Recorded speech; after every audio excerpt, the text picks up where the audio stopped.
Je m'appelle Victoria et j'ai 32 ans.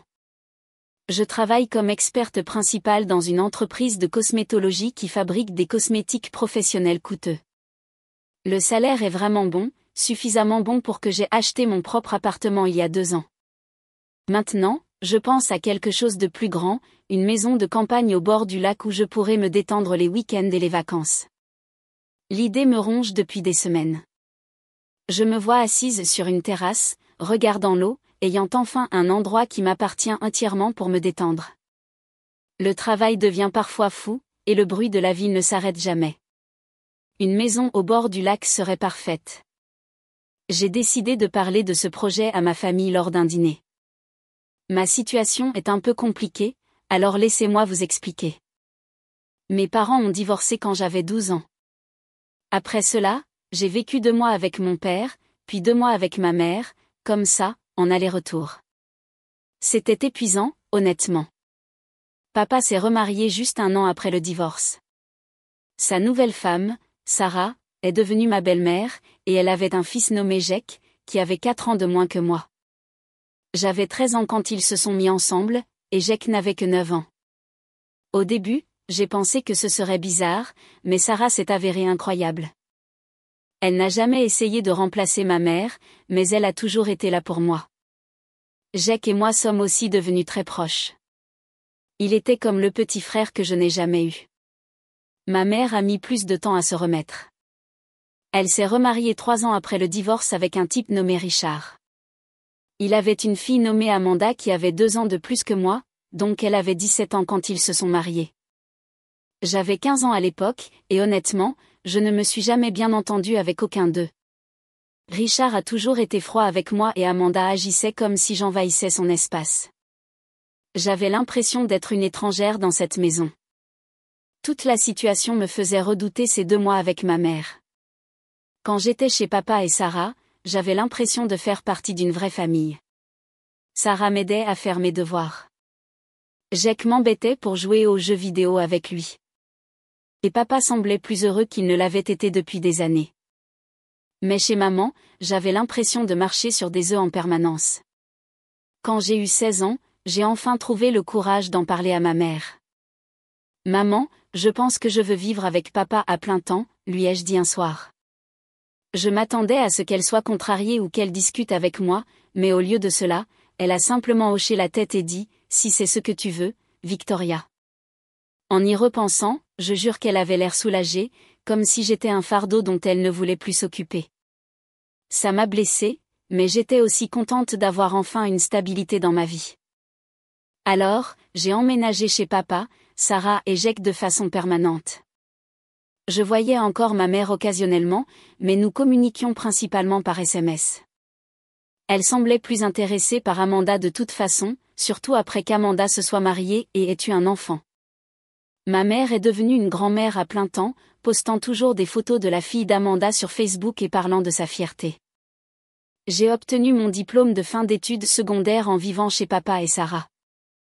Ils m'ont tous les deux poussé à aller à l'université et quand j'ai choisi la chimie, ils ont proposé de me la payer. Nous croyons en toi, Victoria, m'a dit Sarah. C'est un investissement dans ton avenir. Ma mère n'est même pas venue à ma cérémonie de remise des diplômes. L'université était formidable. J'adorais étudier la chimie et cela a mené à mon emploi actuel dans les cosmétiques. La science derrière les produits de soins de la peau me fascinait et j'étais douée pour cela. Vraiment douée. Après avoir obtenu mon diplôme, j'ai été embauchée dans cette entreprise haut de gamme et mon salaire a commencé à grimper rapidement. Pendant mes études et après, j'ai à peine parlé à ma mère. Elle était complètement absorbée par la vie d'Amanda et sa petite fille. J'ai pensé qu'elle n'avait pas besoin de moi. Et honnêtement, je construisais ma propre vie avec la famille qui se souciait vraiment de moi. Mais il y a 2 ans, quelque chose d'étrange s'est produit. Ma mère m'a appelée sans crier gare. « Victoria, tu me manques », a-t-elle dit. Je pense que nous devrions réessayer d'avoir une relation. J'étais méfiante au début, mais j'ai accepté de la rencontrer pour prendre un café. Elle semblait différente, plus intéressée par ma vie. Elle a demandé mon travail, mon appartement, combien d'argent je gagnais.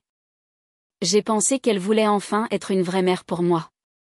Nous avons recommencé à parler régulièrement. Elle m'appelait toutes les quelques semaines, me demandant toujours comment allait mon travail, si j'économisais de l'argent, si j'avais besoin de quelque chose. Parfois, elle mentionnait qu'elle avait des problèmes financiers, et je lui envoyais un peu d'argent. Pas de grosses sommes, mais juste assez pour l'aider avec sa facture d'électricité ou ses courses. Je pensais être une bonne fille. Maintenant, assise dans mon appartement un vendredi soir, je suis excitée par cette idée de maison au bord du lac. Je veux la partager avec les personnes qui comptent le plus pour moi. Papa, Sarah et Jake. Jake a maintenant 28 ans et a son propre appartement, mais nous sommes toujours proches. Je sais qu'ils seront heureux pour moi. Demain, je vais aller dîner chez papa et Sarah. J'ai hâte de leur parler de mon projet. Je regarde les annonces en ligne, et il y a de belles propriétés à une distance raisonnable de la ville. Rien de trop chic, juste un endroit confortable où je peux me détendre et peut-être les inviter à visiter le week-end. La soirée du samedi chez papa et Sarah a été parfaite. Je suis entrée dans leur cuisine familière, sentant le fameux rôti de bœuf de Sarah cuire au four. Papa m'a donné son câlin habituel, et Sarah m'a embrassée sur la joue comme elle le faisait toujours. Tu as l'air excitée à propos de quelque chose, a dit Sarah en me versant un verre du vin que j'avais apporté. Qu'est-ce qui se passe ? Je n'arrivais pas à contenir mon sourire. J'ai pensé acheter une maison de campagne au bord du lac. Le visage de papa s'est immédiatement illuminé.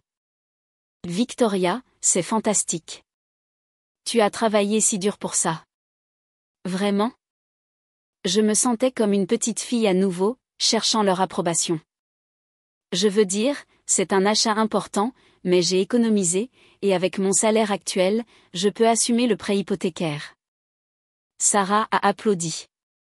Oh, chérie, nous sommes si fiers de toi. Une maison au bord du lac semble absolument merveilleux. Le mieux, c'est que vous puissiez venir me rendre visite quand vous voulez, ai-je dit. Et Jake aussi avec sa petite amie. Nous pourrions avoir des week-ends en famille là-bas. Nous avons passé tout le dîner à en parler. Sarah a posé des questions sur la région où je cherchais. Papa voulait connaître les possibilités de pêche, et je leur ai montré des photos sur mon téléphone de certaines propriétés que j'avais trouvées en ligne. Ils étaient vraiment excités pour moi, posant toutes les bonnes questions et proposant de m'aider avec tout ce dont j'avais besoin. C'est un investissement tellement intelligent, a dit Sarah en débarrassant la vaisselle. Et tu mérites d'avoir un endroit où tu peux vraiment te détendre. Je n'arrête pas de penser à m'asseoir sur le porche le matin avec un café, à regarder le lever du soleil sur l'eau, leur ai-je dit. Ça ressemble au paradis, a dit papa. Ta mère serait fière. J'ai fait une pause une seconde. Ma mère. Je n'avais même pas pensé à lui dire encore. En fait, je dînerai avec elle la semaine prochaine. Je le lui dirai alors. Le samedi suivant, j'ai conduit jusqu'à la maison de ma mère. Ça m'a paru étrange de m'approcher de la porte d'entrée. J'y étais allée plusieurs fois au cours des 2 dernières années depuis notre reconnexion, mais ça ne m'avait jamais semblé être chez moi comme le faisait la maison de papa. Ma mère m'a accueillie avec un câlin, et j'ai senti son parfum, le même qu'elle portait depuis des années. Richard était là, aussi silencieux que d'habitude, et Amanda rendait visite avec sa fille de 11 ans, Emma. Victoria, Amanda a appelé d'une voix faussement joyeuse qu'elle utilisait. Comment va le travail ? Toujours à gagner beaucoup d'argent. Ça va bien, ai-je dit en m'asseyant à la table du dîner. Emma colorait dans un livre, me regardant à peine quand je disais bonjour. Maman a servi sa lasagne habituelle, et nous avons discuté de manière informelle pendant un moment. Richard a parlé de son travail au magasin de bricolage. Amanda s'est plainte que son mari travaillait trop d'heures, et Emma demandait plus de jus toutes les 5 minutes. Finalement, je n'ai plus pu attendre. J'ai une nouvelle excitante à partager avec tout le monde. J'ai décidé d'acheter une maison de campagne au bord du lac. J'économise et je pense qu'il est temps pour moi d'investir dans quelque chose comme ça. Mais au lieu de la réaction joyeuse que j'ai reçue de papa et Sarah, les yeux de ma mère ont pris un éclat étrange. Elle a posé sa fourchette et m'a regardé. Une maison au bord du lac, a-t-elle dit lentement. Comme c'est merveilleux. Puis elle a eu ce regard sur son visage que je n'avais jamais vu auparavant. Comme si elle calculait quelque chose, tu sais?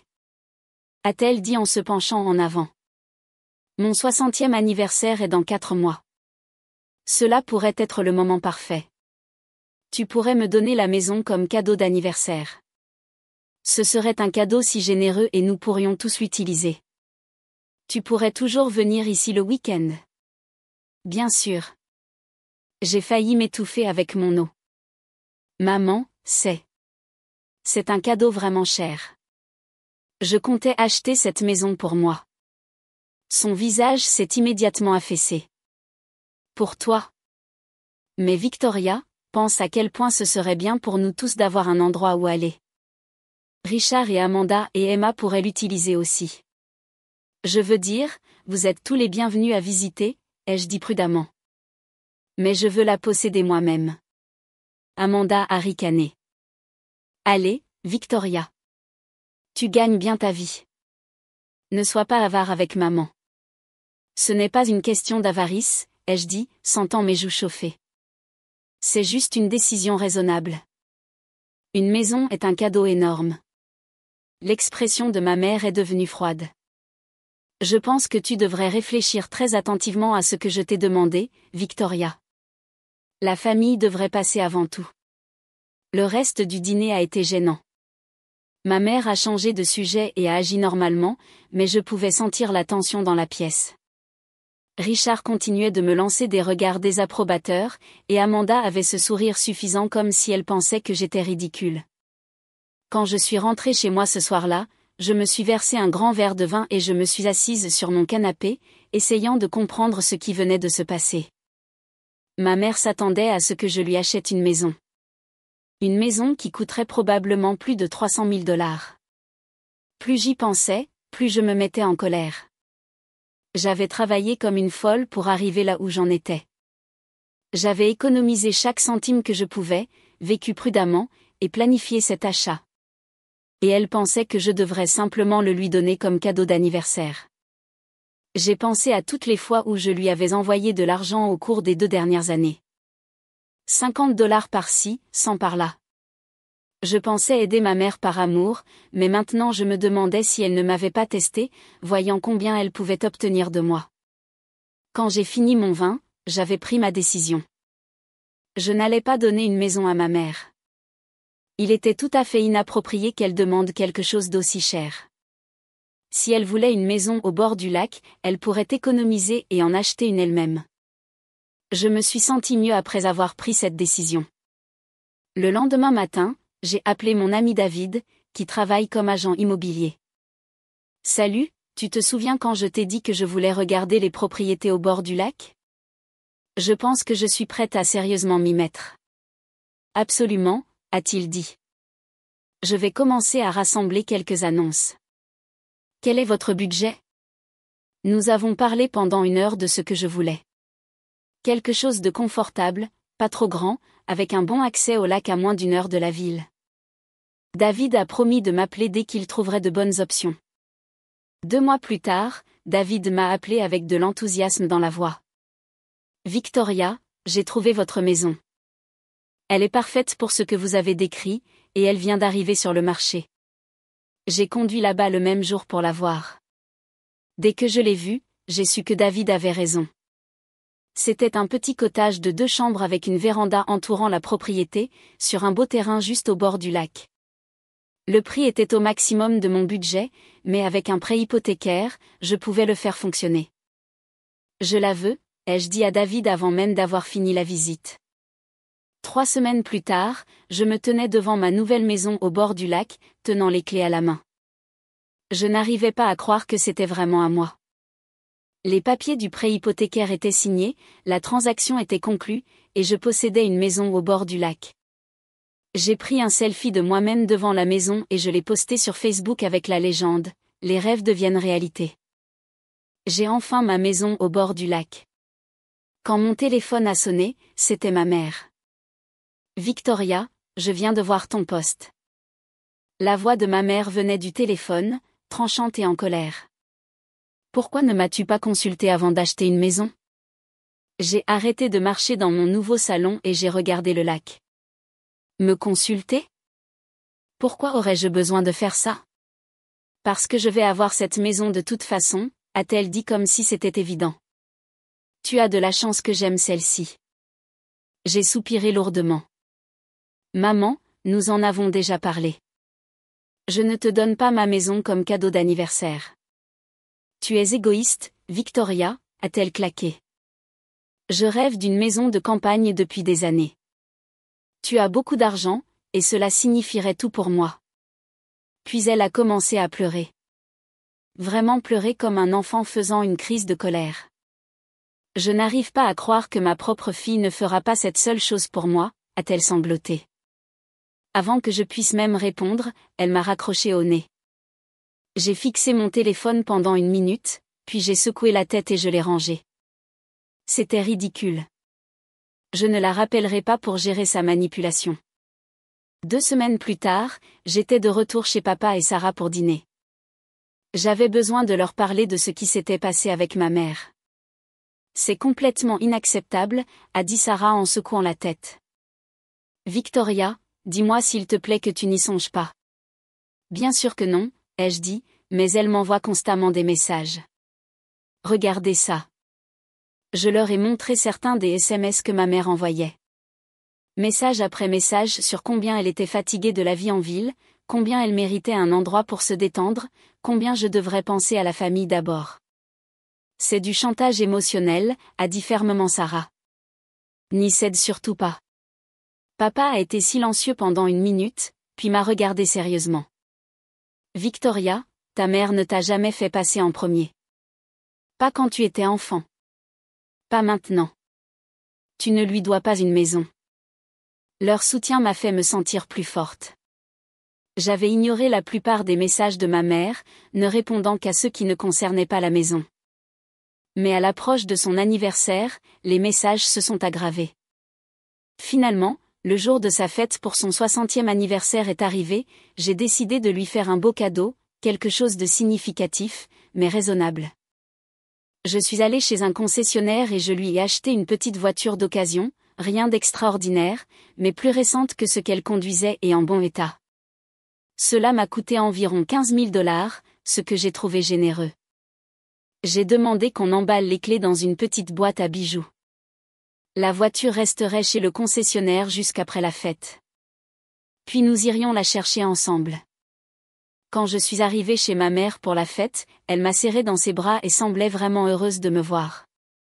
Tous ses amis étaient là, ainsi que la famille de Richard et quelques voisins que je reconnaissais. Victoria, chérie, viens t'asseoir ici, a-t-elle dit en me guidant vers une chaise juste à côté de la sienne. Je t'ai gardé la meilleure place. Elle s'est penchée et a murmuré, j'espère vraiment que ce cadeau sera bon. J'ai juste souri et je n'ai rien dit. Laissez-la se demander. La fête a duré un moment. Gâteau, petite conversation, j'en racontant des histoires sur ma mère. Je me suis sentie mal à l'aise tout le temps, mais j'ai essayé d'être polie. Finalement, le moment est venu pour les cadeaux. Ma mère s'est levée et a tapé sur son verre à vin avec une fourchette. Tout le monde, j'ai quelque chose d'excitant à partager, a-t-elle annoncé. Ma fille Victoria va me faire un cadeau surprise très spécial ce soir. Mon estomac s'est effondré. Qu'est-ce qu'elle faisait? Victoria a décidé de me donner sa belle nouvelle maison au bord du lac pour mon anniversaire, a-t-elle dit fièrement. Toute la pièce a éclaté en applaudissements. Les gens la félicitaient, disant à quel point elle avait de la chance d'avoir une fille aussi généreuse. Je suis restée là, figée, regardant ce cauchemar se dérouler. Ma mère me regardait avec expectative, attendant que je me lève et que je confirme ce qu'elle venait de dire. Mais je n'allais pas jouer à ce jeu. Je me suis levée lentement et je lui ai tendu la petite boîte. Les clés de la maison au bord du lac ne sont pas là-dedans, maman. Mais je pense que tu aimeras ce que je t'ai eu à la place. Son visage est passé de l'excitation à la confusion, puis à la fureur en environ 3 secondes. Elle a arraché la boîte de mes mains et est sortie en trombe du salon. Je pouvais l'entendre dans la cuisine et puis elle est revenue les mains vides. Je l'ai jeté à la poubelle, a-t-elle dit froidement. Il n'y a pas de place ici pour l'avarice et l'égoïsme. Pars. Certains invités avaient l'air mal à l'aise. Quelques-uns ont essayé de bavarder pour couvrir la gêne. Mais Richard et Amanda hochaient la tête comme s'ils approuvaient ce que ma mère avait fait. Tu t'es vraiment embarrassée ce soir, Victoria, a dit Amanda avec son sourire méchant. Je n'ai rien dit. Je me suis levée de ma chaise, je suis entrée dans la cuisine et j'ai sorti la petite boîte de la poubelle. Elle n'avait même pas été ouverte. Puis je suis sortie par la vraie porte d'entrée. Quand je suis rentrée chez moi, je tremblais. J'ai immédiatement appelé Sarah. Elle a jeté ton cadeau à la poubelle, la voix de Sarah était furieuse. Sans même l'ouvrir. Victoria, je suis tellement désolée. J'ai commencé à pleurer alors, lui racontant tout ce qui s'était passé. Comment ma mère avait annoncé à tout le monde que je lui donnais la maison. Comment elle m'avait humiliée devant tous ces gens. Comment elle avait jeté un cadeau de 15 000 $ sans même le regarder. Je veux l'appeler tout de suite et lui dire 2 mots, a dit Sarah. S'il te plaît, ne le fais pas, ai-je dit. Je veux juste en finir avec ça. Après avoir raccroché, je me suis assise dans mon appartement, tenant la boîte avec les clés de voiture à l'intérieur. Qu'est-ce que j'étais censée faire avec une voiture maintenant? J'ai pensé à la retourner et à récupérer mon argent. Mais ensuite, j'ai eu une meilleure idée. Le lendemain matin, j'ai conduit jusqu'à la maison de papa et Sarah, les clés de la voiture dans ma poche. Sarah, ai-je dit quand elle a ouvert la porte, j'ai quelque chose pour toi. Je lui ai tendu la boîte. C'était censé être le cadeau d'anniversaire de ma mère. Elle l'a jeté sans même l'ouvrir. Mais je veux que tu l'aies parce que c'est toi qui as été une vraie mère pour moi. Sarah a ouvert la boîte et a vu les clés de la voiture. Ses yeux se sont remplis de larmes. Victoria, tu ne peux pas me donner une voiture, a-t-elle murmuré. Si, je peux, ai-je dit. Tu as fait plus pour moi que ma vraie mère ne l'a jamais fait. Tu le mérites. Elle a commencé à pleurer et m'a serré si fort que j'avais du mal à respirer. Je t'aime tellement, ma chérie. Nous sommes allés chez le concessionnaire ensemble et avons récupéré la voiture. Elle était parfaite pour Sarah, assez petite pour qu'elle se sente à l'aise au volant, mais fiable et sûre. J'ai pris une photo d'elle debout à côté, l'air si heureuse et surprise. Quand je suis rentrée chez moi, j'ai posté la photo sur Facebook avec la légende « Quand ta vraie mère rejette un cadeau, tu le donnes à quelqu'un qui le mérite vraiment. » Cette voiture est maintenant entre de bonnes mains. Le lendemain matin, mon téléphone a commencé à sonner à 7 heures. C'était ma mère qui appelait encore et encore. J'ai ignoré tous les appels. Quand elle a réalisé que je ne décrochais pas, les messages ont commencé à affluer. Victoria, tu dois me donner cette voiture. C'était mon cadeau d'anniversaire. Je n'arrive pas à croire que tu ferais ça à ta propre mère. Cette voiture m'appartient. Tu me voles. J'ai supprimé tous les messages sans répondre. Elle avait fait son choix quand elle avait jeté le cadeau à la poubelle sans même l'ouvrir. 2 jours plus tard, j'étais chez moi après le travail, préparant le dîner et essayant de me détendre quand quelqu'un a commencé à frapper à la porte de mon appartement. J'ai regardé par le Judas et j'ai vu ma mère et Amanda debout là, toutes deux furieuses. Je savais que je devrais y faire face un jour. J'ai ouvert la porte. « Comment as-tu pu me faire ça ?» a crié ma mère en me bousculant pour entrer dans mon appartement. Amanda a suivi, claquant la porte derrière elle. « Tu as menti à tout le monde » a crié Amanda. « Tu as fait passer maman pour une idiote et ensuite tu as donné son cadeau. » J'ai vraiment ri. Je n'ai pas pu m'en empêcher. Son cadeau. Elle l'a jeté à la poubelle. Je ne savais pas ce qu'il y avait dans la boîte. Tu aurais dû me le dire, a dit ma mère. Tu m'as montré exactement à quel point tu m'aimes, maman. Tu as jeté mon cadeau sans même le regarder. Tout ce qui t'importait, c'était d'avoir cette maison. Ce n'est pas vrai, a-t-elle commencé à dire, puis elle s'est arrêtée. Je suppose qu'elle a réalisé à quel point cela sonnait faux. Tu sais quoi, a-t-elle dit, abandonnant complètement son numéro. Très bien, je vais te poursuivre en justice. Je t'emmènerai au tribunal et je récupérerai cette voiture. J'ai éclaté de rire à nouveau. Bonne chance avec ça. J'ai des photos de toi jetant mon cadeau à la poubelle, plus environ 20 témoins qui t'ont vu le faire. Son visage est devenu blanc. Elle n'y avait pas pensé. Je plaisantais à propos du truc du tribunal, a-t-elle dit rapidement. Mais tu dois me rendre ma voiture. Je suis ta vraie mère, pas ta belle-mère. Sarah m'aime, ai-je dit fermement. Tu aimes seulement mon argent. C'est la différence. Ce n'est pas vrai, a-t-elle pleuré, les larmes aux yeux à nouveau. Je t'aime. Non, tu ne m'aimes pas, ai-je dit calmement. Si tu m'aimais, tu aurais été contente de ma maison. Au lieu de ça, tu as essayé de me la prendre. Tu as jeté un cadeau de 15 000 $ parce qu'il n'était pas assez cher pour toi. Amanda s'est avancée. Tu es ridicule, Victoria. Maman mérite cette voiture plus que ta belle-mère. Sortez, ai-je dit en pointant la porte, vous deux. Et ne me contactez plus jamais. Elles sont finalement parties. Ma mère pleurait toujours et Amanda marmonnait sur mon ingratitude. J'ai verrouillé la porte derrière elle et je me suis versé un très grand verre de vin. C'était il y a 8 mois. Je n'ai pas parlé à ma mère, Amanda ou Richard depuis cette nuit. Ma mère a essayé d'appeler et d'envoyer des SMS pendant quelques semaines, mais j'ai bloqué son numéro. Finalement, elle a abandonné. Ma vie est tellement meilleure maintenant. Je passe mes week-ends dans ma maison au bord du lac, à lire sur le porche et à nager dans le lac. Papa et Sarah viennent me rendre visite tout le temps. Sarah adore y conduire sa voiture. Elle dit que cela la fait se sentir indépendante. Jack y amène aussi sa petite amie Emma. Ils aiment s'asseoir au coin du feu le soir, faire des s'mores, et parler de leur avenir. Le mois dernier, Jack m'a demandé s'il pouvait demander Emma en mariage à la maison au bord du lac. Bien sûr, lui ai-je dit, cet endroit est pour la famille. Il l'a demandé en mariage sur le quai au coucher du soleil et elle a dit oui. Maintenant, ils planifient leur mariage et Jack m'a demandé s'il pouvait y célébrer la cérémonie aussi. Je suis tellement excitée de les aider à planifier.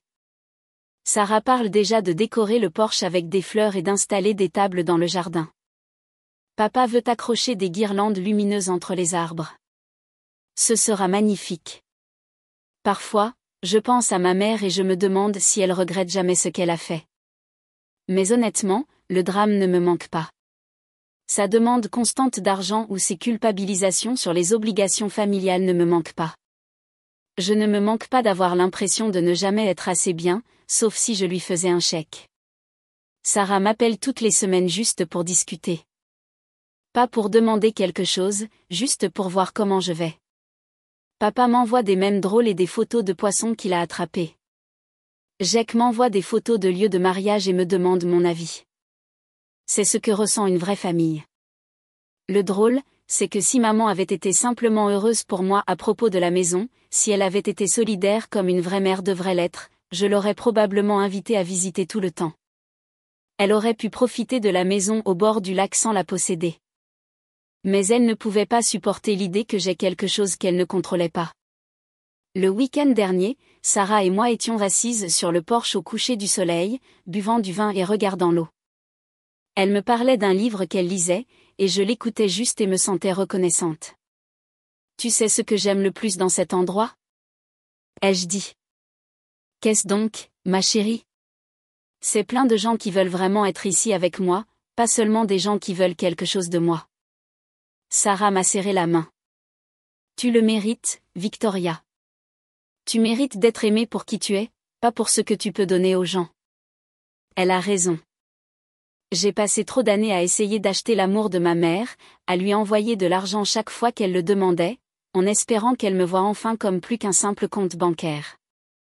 Mais certaines personnes ne changeront jamais. Maintenant, je suis entourée de la famille qui a choisi de m'aimer. Sarah n'a pas eu à être gentille avec moi quand elle a épousé mon père, mais elle a choisi de me traiter comme sa propre fille. Papa aurait pu prendre le parti de ma mère dans tout ce drame, mais il a choisi de me soutenir. Jack aurait pu rester neutre, mais il a choisi de célébrer mon succès. Ce sont les personnes qui comptent. Ce sont les personnes qui seront à son mariage l'été prochain, dansant sous les étoiles dans ma maison au bord du lac. Ma vraie famille et ma mère. Elle conduit toujours sa vieille voiture, vit toujours dans cette maison avec Richard et Amanda, se plaint probablement toujours de l'injustice de la vie. Mais ce n'est plus mon problème. J'ai arrêté d'essayer de gagner l'amour de personnes qui ne veulent pas le donner. J'ai arrêté de me sentir coupable d'avoir de belles choses pour lesquelles j'ai travaillé dur. J'ai arrêté d'être manipulée par des larmes et des culpabilisations.